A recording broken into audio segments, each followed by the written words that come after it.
Je viens de recevoir le premier écran de gaming QD OLED au monde, il nous vient de Alienware, la marque gaming de Dell. Attention les yeux, je pense que ça va être un gros choc pour moi, mais aussi peut-être pour vous. Accrochez-vous, c'est parti.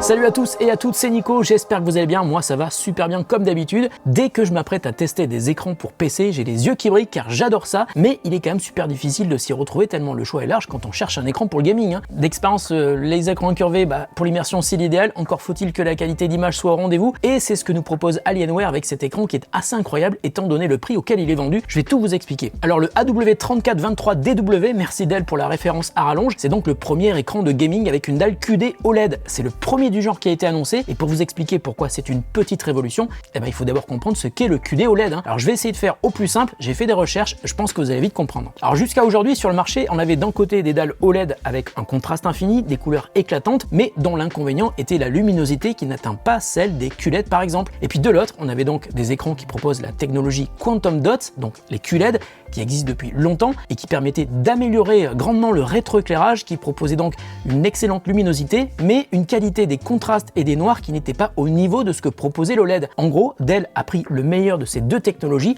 pour créer le QD OLED. Alors c'est une révolution et pourtant cet écran n'est pas vendu au prix auquel on pourrait s'attendre pour une première mondiale. Le AW3423DW est proposé au prix de 1299 € dans cette taille. C'est vrai que c'est cher, mais pour un écran de gaming aussi innovant, c'est pas fou non plus. J'étais donc super intrigué de voir ce que ça pouvait donner, donc j'ai demandé à Alienware s'il était possible de le tester ici au bureau pendant quelques semaines et de faire une vidéo pour vous donner mon ressenti. Alors depuis que je l'ai découvert, c'était il y a déjà plusieurs mois, il y a un moment qui est passé, j'ai dû attendre qu'il soit dispo pour les tests, c'est fait, Alienware me l'a donc envoyé, donc merci à eux. Alors déjà, il y a cette partie QD OLED qui est super innovante, mais vous le savez, Alienware c'est une marque de gaming et donc le QD OLED n'est pas le seul point fort de cet écran. Il est aussi certifié G-Sync Ultimate HDR TrueBlack 400, il est au ratio 21/9 avec une résolution de 3440 par 1440, la luminosité annoncée est de 1000 candela par mètre carré et il propose un taux de rafraîchissement de 175 Hz. Il propose aussi une courbure de 1800 Hz, des LED RGB personnalisables et une connectique très bien fournie. 4 prises USB à 3.2 Gen 1, hub USB intégré, une prise HDMI 1, une prise HDMI 2 et un port DisplayPort 1.4 plein format. En revanche, pas de prise USB type C, mais toutes les prises USB type A sont ultra rapides. Alors je vais le tester avec mon Alienware X17R2. D'ailleurs, si vous n'avez pas vu la vidéo, je vous conseille d'aller jeter un œil sur ce portable gaming de folie et ça sera donc super intéressant de voir ce que ça peut donner quand je le branche sur cet écran gigantesque. Et pour aller plus loin, il est aussi intéressant de tester cet écran dans un environnement très différent. Pour moi, par exemple le montage vidéo. Depuis que j'ai testé un premier écran incurvé, je suis totalement fan, j'ai abandonné le double écran depuis longtemps, donc il me tarde de voir le confort d'utilisation avec cet écran Alienware dans un environnement de travail, en ce qui me concerne. Allez, je vous fais pas patienter plus longtemps, on va découvrir le Alienware AW3423DW. Attention, on arrête la musique, j'attrape mon couteau, unboxing. Il est grand, il est très grand, je vais l'ouvrir ici, j'espère que vous n'allez pas m'en vouloir.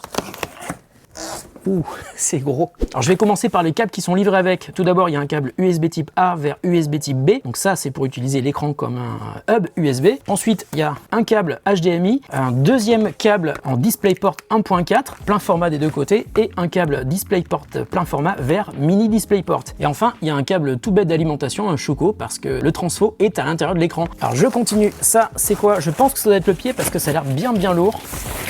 Voilà.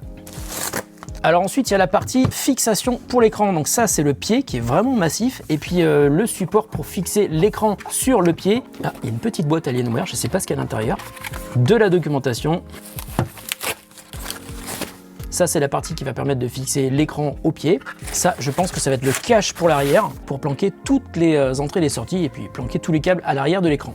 J'aime bien comment l'écran est protégé. Il y a de la mousse partout. C'est très chouette. C'est un bel écran, il ne faut pas l'abîmer. Waouh. Oh, cette bête. Waouh. On va enlever la protection sur la partie avant. Ah, attendez, je viens de découvrir un truc, il y a plus de ports USB que je pensais, regardez. Ici on a une petite molette qui va nous permettre de naviguer dans les menus de l'écran et ici on a deux autres ports USB type A avec une prise casque qui est ici. Et si je retourne l'écran, je vais essayer de ne pas le faire tomber, de ne pas casser ma table. Dessous on a une prise casque, on a une prise DisplayPort plein format, deux prises HDMI, deux prises USB et la prise USB-A pour le hub USB. Et de l'autre côté on a la prise pour brancher le câble d'alimentation. Alors j'ai une petite notice de montage qui est assez succincte parce qu'il n'y a quand même pas grand chose à savoir. On voit déjà tout ce qui est livré avec, je vous l'ai déjà détaillé et maintenant on va monter le support de l'écran. Alors ça va là. il est quand même super joli. Hein.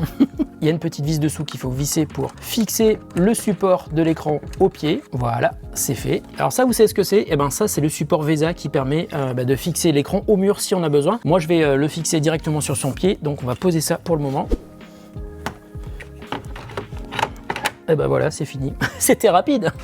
Oh, regardez la classe, on peut le monter aussi ou le baisser et il se pivote même un petit peu, regardez, un petit peu vers la gauche et vers la droite. Pas beaucoup, mais suffisamment pour vous donner assez de flexibilité sur la manière dont vous voulez l'intégrer sur votre bureau. Bah maintenant, je vais le brancher, je vous retrouve dans quelques jours, je vais commencer à le tester, je reviens vous donner mon avis sur ce magnifique écran QD OLED, le premier QD OLED gaming du monde. À tout de suite pour vous et dans quelques jours pour moi. Bon, et bien me revoilà 2 mois après avoir tourné la première partie de cette vidéo. Le magnifique écran de Alienware est devenu mon écran principal pendant ces 2 mois et clairement j'en ai pris plein les yeux. Alors comme je vous le disais, cet écran est le premier écran gaming QD OLED au monde et en posant cet écran sur mon bureau, eh ben tout a changé par rapport à celui que j'avais avant sur mon bureau, même s'il était très bien. Dès l'instant où je l'ai allumé, j'étais scotché par la profondeur des noirs. Bah oui, c'est un écran OLED mais aussi donc QD OLED et l'OLED permet le contraste infini et c'est vraiment la manière la plus performante pour afficher du contenu quel qu'il soit. Alors tout ce que j'ai regardé pendant 2 mois était vraiment sublimé. Si vous jouez, si vous regardez des vidéos en HDR, si vous faites de la retouche photo et même de l'étalonnage en vidéo comme c'est mon cas, je pense qu'il va être difficile de lui reprocher quoi que ce soit sur le rendu des couleurs et sur la qualité de l'image. Alors c'est un écran Alienware, donc la marque de Dell spécialiste dans le jeu vidéo, et il y a donc pas mal de fonctionnalités qui sont spécifiques à ce qu'on peut trouver sur un écran gaming. Par exemple, il y a une très faible latence, que ce soit en mode 144 Hz ou 175 Hz, entre 10 et 12 millisecondes. Il y a aussi un menu qui permet de modifier tous les paramètres d'affichage. On peut par exemple activer l'affichage HDR et même choisir entre 2 modes HDR, HDR 1100 et HDR 400 True Black. On peut aussi choisir entre 10 modes de pré-réglage selon les types de jeux ou température de couleur et même accéder à un mode de réglage utilisateur sur mesure. Et pour le jeu vidéo, il y a donc aussi la certification G-Sync Ultimate mais aussi AMD FreeSync. Alors qui dit matos de gaming dit LED évidemment et on peut donc personnaliser l'affichage des LED soit sur toutes les zones à la fois, soit sur 4 zones différentes et puis on peut aussi choisir entre 4 modes d'animation de couleur à l'arrière de l'écran. Mais je vous confirme qu'un super écran comme celui-ci peut aussi vous servir pour bosser dans d'excellentes conditions. Je m'en suis servi pour faire du montage vidéo, de la retouche photo mais aussi de temps en temps pour regarder des vidéos et je vous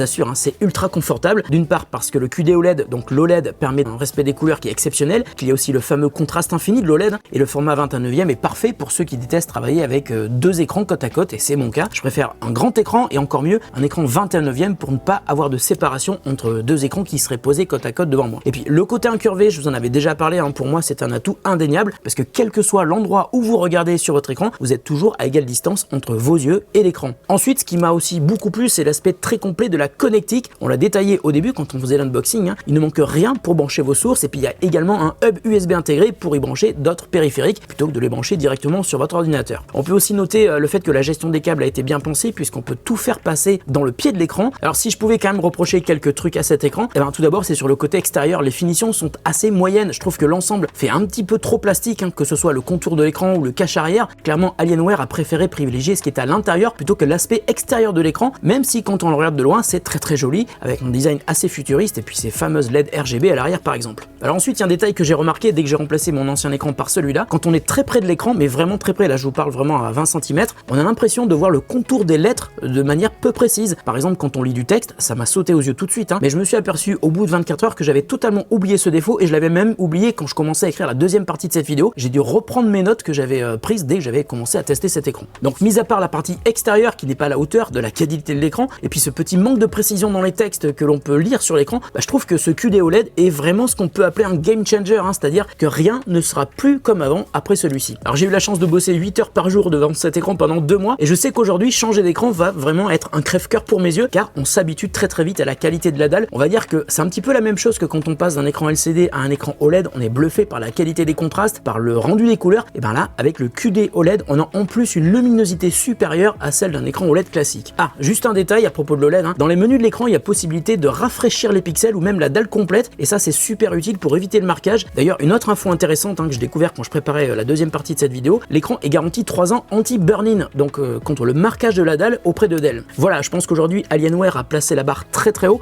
avec un prix qui n'est pas complètement fou par rapport à ce que propose ce AW3423DW. Et puis depuis la sortie de cet écran, Alienware a sorti aussi une autre version un tout petit peu moins chère mais qui perd la certification G-Sync Ultimate, donc à vous de voir par rapport à votre carte graphique. Si cet écran d'exception de Alienware vous intéresse, je vous mets évidemment un lien en description pour en savoir plus. Merci de votre attention et puis aussi merci à Dell et Alienware de nous avoir prêté cet écran aussi longtemps. C'était un pur plaisir pour les yeux. Prenez soin de vous et de ceux que vous aimez. On se retrouve très bientôt pour une autre vidéo sur The Grand Test.